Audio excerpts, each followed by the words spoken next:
नमस्कार दोस्तों, आज जिस मूवी के बारे में हम बात करने जा रहे हैं उस मूवी का नाम है कभी।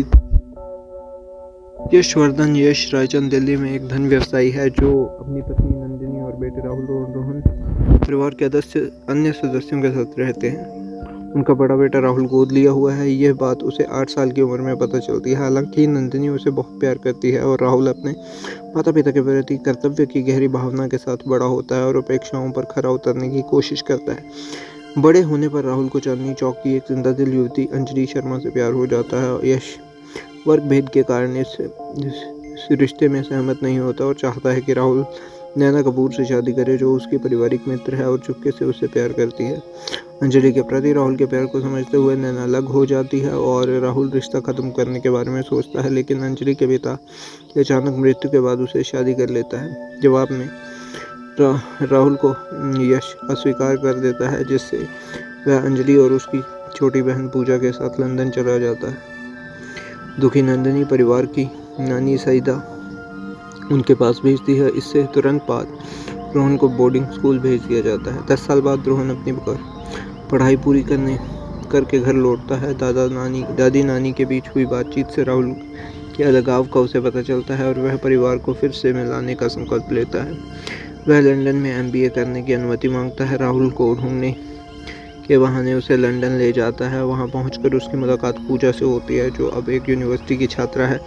दोनों मिलकर राहुल और अंजलि को वापस भारत लाने की योजना बनाते हैं। अपनी पहचान छुपाने के लिए पूजा रोहन का परिचय राहुल के यश के रूप में कराती है और उसी दोस्त का चचेरा भाई है और भारत से एक भारतीय परिवार की तलाश में आया है जहाँ किराएदार के रूप में वह रह सके। हालांकि राहुल हिचकिचाता है, लेकिन जब उसे उससे जुड़ाव महसूस होता है तो उसे रहने की अनुमति दे देता है। रोहन अपने भतीजे क्रिश के साथ घुल मिल जाता है और पूजा के साथ उसका प्रेम संबंध बन जाता है। कई बार करीबी मुलाकातों के बावजूद राहुल रोहन को असली पहचान से अनजान रहता है। हालांकि आखिरकार रोहन सच्चाई बता देता है, राहुल को घर लौटने का आग्रह करता है। राहुल मना कर देता है, यह सोचकर कि यश ने हमेशा के लिए उसे ठुकरा दिया है। उसका मन बदलने की उम्मीद में पूजा रोहन से अपने माता पिता को लंदन बुलाने के लिए कहती है।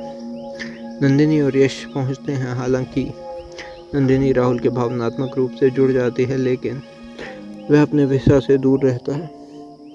यश को रोहन के धोखे का पता चलता है। वह क्रोधित हो जाता है। यश की मां मृत्यु के बाद परिवार भारत लौट आता है।